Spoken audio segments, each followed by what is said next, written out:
Vasily Zaitsev. For us, there was no land beyond the Volga. Imagine hunting wolves in the Ural Mountains when you're 10 years old. Your grandfather hands you a rifle with only 3 bullets and says, "Don't waste them. Make every shot count." You learn patience. You learn to wait. You learn that 1 bullet equals 1 kill, or your family goes hungry. Then war comes. Nazi Germany invades your homeland. You're a Navy clerk filing papers in the Pacific when you hear that Stalingrad is burning. So you volunteer for the front lines. They drop you off at the Volga River. Machine guns are firing.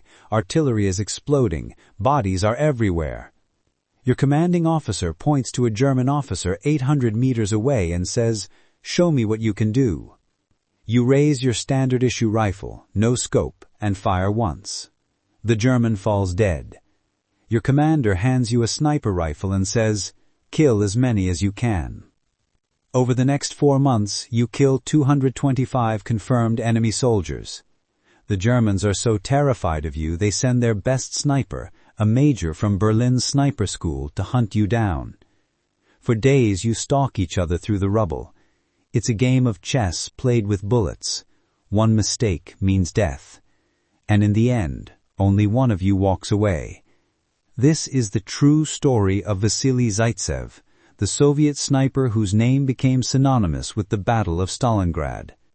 By the end of this video, you'll discover how a hunter from Siberia became a Soviet hero, whether the legendary sniper duel really happened, and why Zaitsev's dying wish was to be buried in the city he defended. Stay with me, because Vasily Zaitsev's story will show you what it means to fight when there is no land left to retreat to. Part 1. The Hunter. Childhood in the Urals. The story of Vasily Grigorovich Zaitsev begins on March 23, 1915, in the village of Yeleninskaya in the Ural Mountains of Russia. The Urals are some of the most rugged, unforgiving terrain in the world. Dense forests, steep mountains, and winters so brutal that temperatures can drop to -50 degrees Celsius. Vasily's family were peasants, living a life that had changed little in centuries.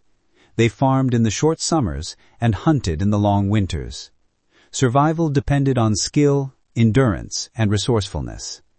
Vasily's grandfather was an experienced hunter, a man who had spent his entire life in the taiga, the vast Siberian forest. He hunted wolves, bears, deer, and smaller game. And when Vasily was old enough to hold a rifle, his grandfather began teaching him. The lessons were harsh but necessary.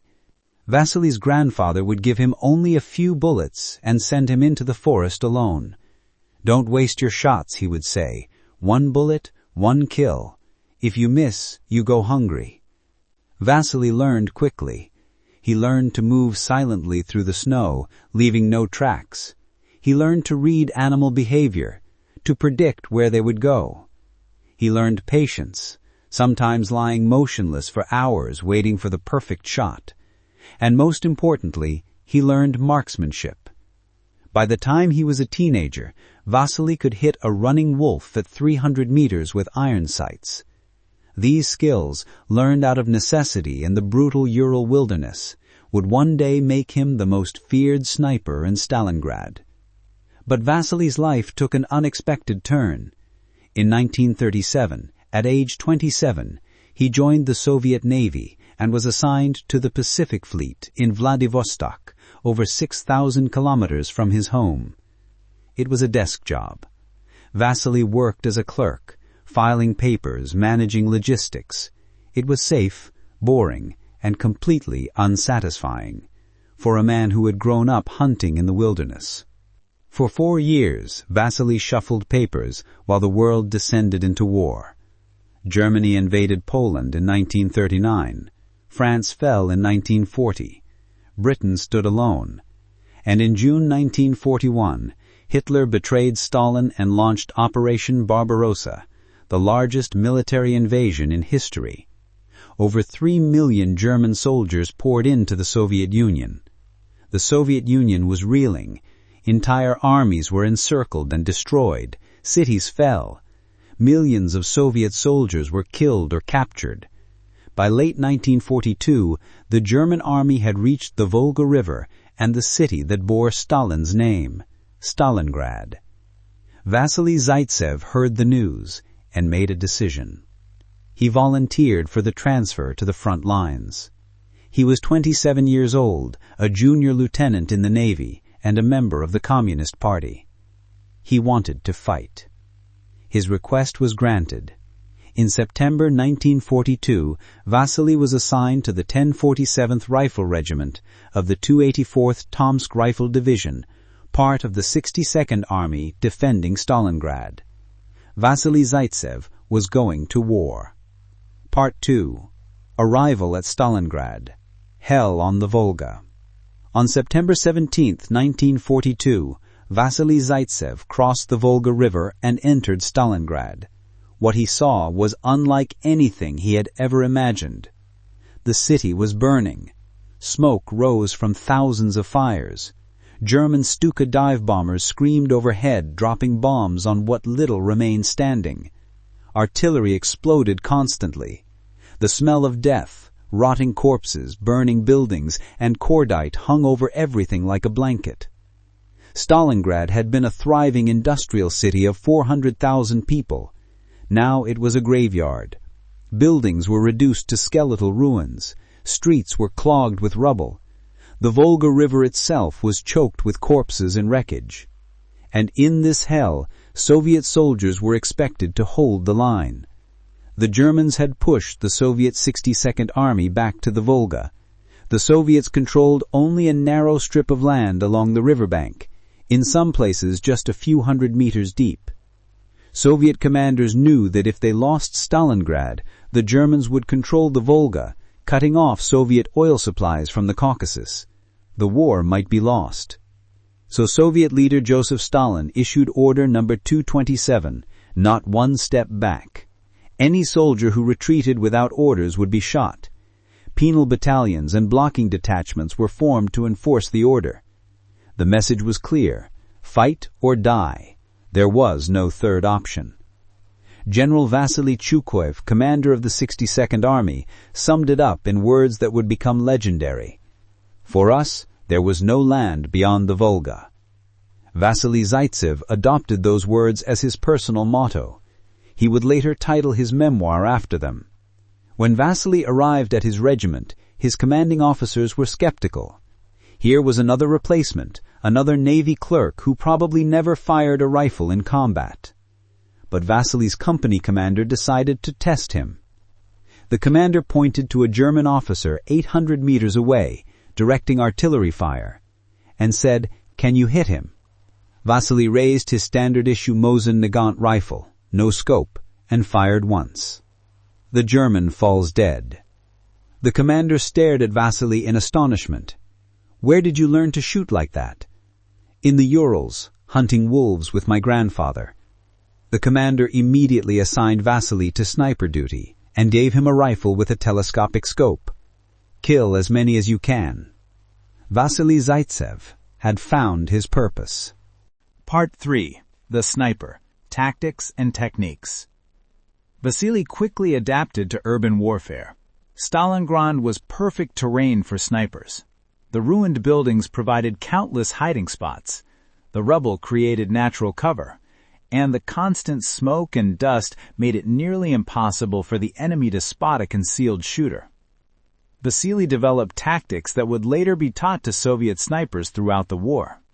He worked with a spotter, Nikolai Kulikov, who would observe the battlefield and identify targets. Vasily perfected the art of camouflage, blending into rubble piles, hiding in drainage pipes, concealing himself under iron sheets covered with bricks. One of Vasily's signature techniques was to set up multiple positions in a single area. He would fire a few shots from one position, then relocate to another before the Germans could pinpoint him. This kept the enemy constantly guessing and unable to mount effective counter-sniper operations. Vasily also understood psychology. He didn't just kill, he terrorized. He targeted officers, artillery observers, machine gun crews. anyone whose death would disrupt German operations and demoralize their troops. He would leave bodies visible to the Germans, knowing that the sight of their dead comrades would spread fear. And it worked. German soldiers began to avoid certain areas. Officers stopped standing upright. The very mention of Soviet snipers created anxiety among German troops. In his first 10 days in Stalingrad, Vasily killed 40 German soldiers. Within a month, his tally stood at 32 kills even before he received his scoped rifle. By October 1942, Vasily had over 100 confirmed kills. The Soviet propaganda machine seized on Vasily's success. He became a symbol of Soviet resistance, proof that individual courage could make a difference. Articles were written about him. His photo appeared in newspapers. Other soldiers wanted to learn from him. Vasily began training other snipers, passing on the skills his grandfather had taught him in the Ural Mountains. He established what became known as the Hare School. The Russians called their snipers hares because they hid and struck from concealment. Dozens of snipers trained under Vasily, and many of them went on to have impressive kill counts of their own. The Germans called Vasily the Hare as well, but with fear, not respect. And as his reputation grew, the Germans decided they needed to eliminate him. Part 4. The Duel. Truth or legend, or both. According to Soviet accounts, in late October or early November 1942, the Germans sent an elite sniper to Stalingrad with one mission: kill Vasily Zaitsev. This sniper was supposedly a major named Erwin Koenig, the head of a sniper school in Berlin. What followed, according to these accounts, was one of the most famous sniper duels in history. For several days, Koenig stalked Zaitsev through the ruins of Stalingrad. Koenig was patient, skilled, and deadly. He killed several Soviet snipers, including 2 of Vasily's friends and students, but he couldn't find Vasily. Vasily knew a master sniper was hunting him. He began studying the battlefield carefully, looking for any sign of his opponent. He noticed patterns in where Soviet snipers were being killed. He began to narrow down Koenig's possible hiding spots. Finally, Vasily deduced that Koenig was concealed under a sheet of iron supported by bricks positioned between Soviet and German lines in no man's land. But Vasily couldn't confirm it. If he was wrong and exposed himself, Koenig would kill him. So Vasily devised a plan. He and his spotter, Nikolai Kulikov, would bait a trap. On the morning of the duel, Kulikov slowly raised a helmet on a stick from their position. He did it carefully, like an experienced sniper checking the battlefield. A shot rang out. The helmet flew off the stick. Kulikov gave a loud cry and fell backward as if killed. Vasily watched through his scope, waiting. If Koenig believed he had killed the Soviet sniper, he might relax for a moment, might check to confirm his kill. And he did. A shadow moved under the iron sheet. Then the top of a head appeared, just for a fraction of a second. Vasily fired. According to Vasily's account, Koenigsegg fell back, and the glint of his rifle scope remained visible in the sun. That night, Vasily and Kulikov crawled out, dragged Koenig's body back to Soviet lines, and delivered his papers to their divisional commander. It's a dramatic story. It was immortalized in the 2001 film Enemy at the Gates, with Jude Law playing Vasily and Eret Harris playing Koenig. The film introduced millions of people to Vasily's story. But is it true? Modern historians have raised doubts. There is no German record of a Major Erwin Koenig, no sniper school in Berlin in 1942, no documentation on the German side that confirms that such a duel occurred. Some historians believe the entire story was Soviet propaganda, designed to boost morale. But others point out that German records from Stalingrad are incomplete. The Nazis were under orders to cover up failures, and losing an elite sniper to a Soviet marksman would have been embarrassing. Records might have been destroyed. Vasily himself insisted the duel happened. In his memoir, written decades after the war, he describes it in detail. Other Soviet soldiers who served with him confirmed that a master German sniper was operating in their sector and that Vasily killed him. The truth? We may never know for certain, but what is certain is that Vasily Zaitsev was hunting and killing German snipers during the Battle of Stalingrad. Whether one of them was named Koenig or not, the psychological warfare and deadly game of cat and mouse between snipers was very real. Part 5. Blinded. Injury and Recovery. By late 1942, Vasily Zaitsev's confirmed kill count stood at 225 enemy soldiers in just over 4 months of combat.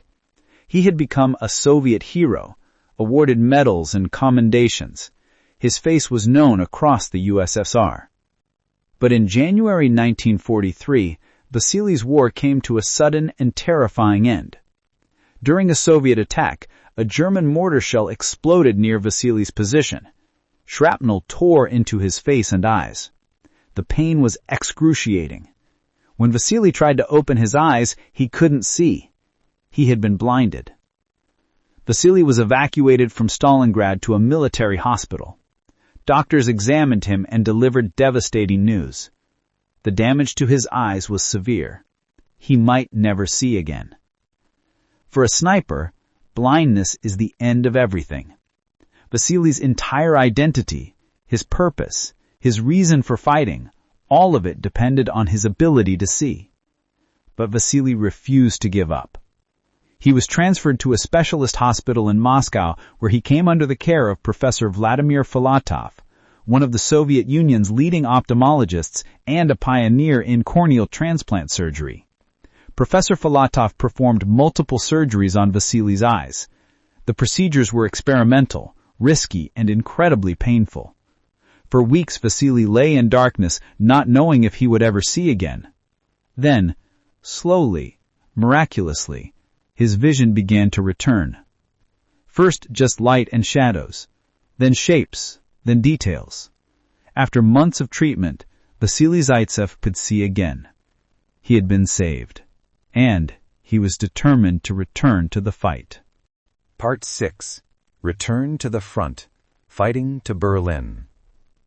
While Vasily was recovering, the Battle of Stalingrad reached its climax. On February 2, 1943, the last German forces in Stalingrad surrendered.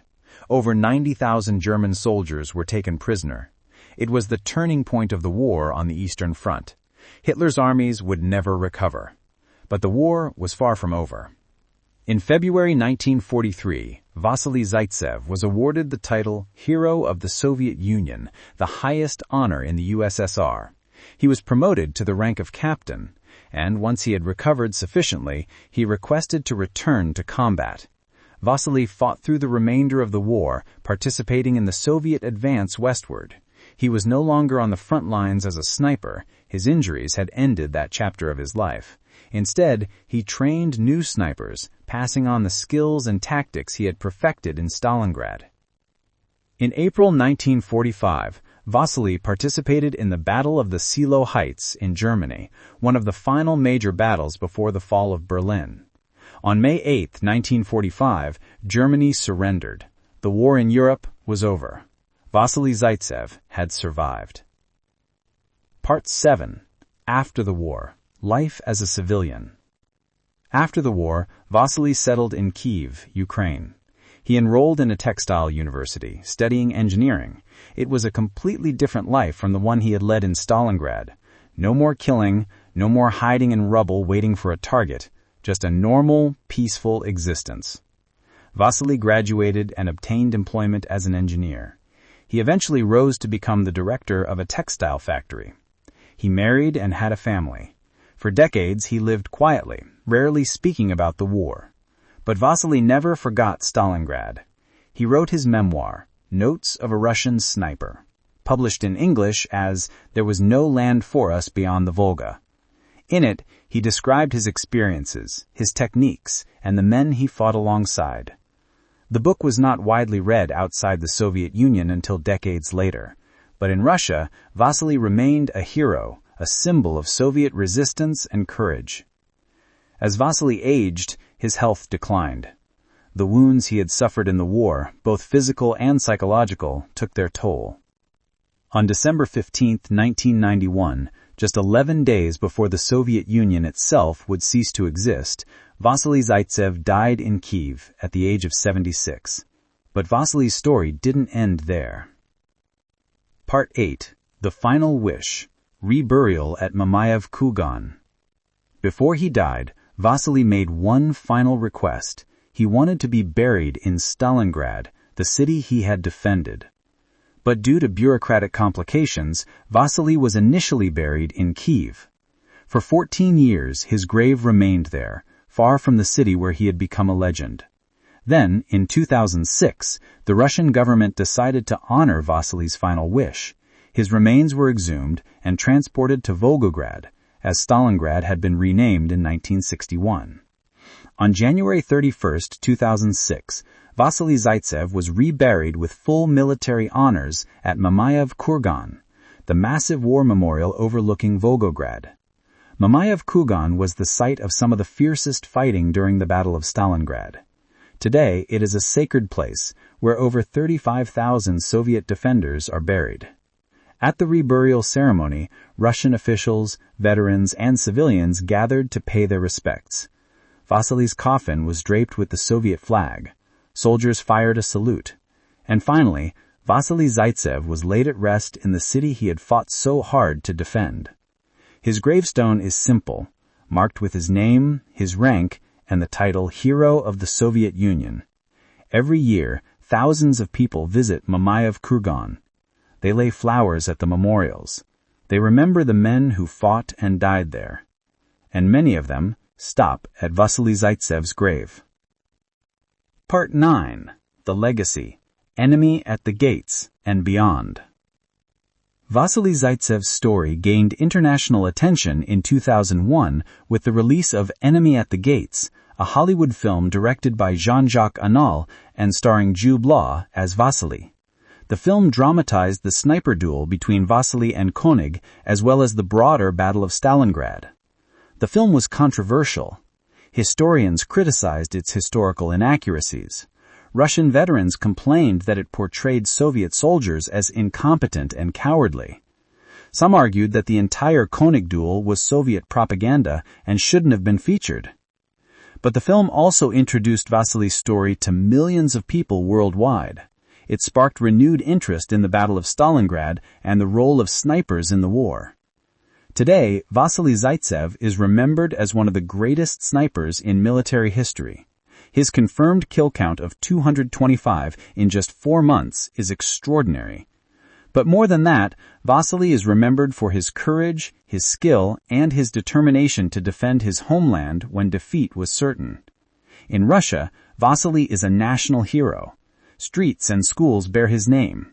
His memoir is still read, and his story is taught to Russian soldiers as an example of dedication and skill. Conclusion. The meaning of Vasily Zaitsev. So what can we learn from the life of Vasily Zaitsev? First, that skills learned in childhood can save your life. Vasily's grandfather taught him to hunt in the Ural Mountains.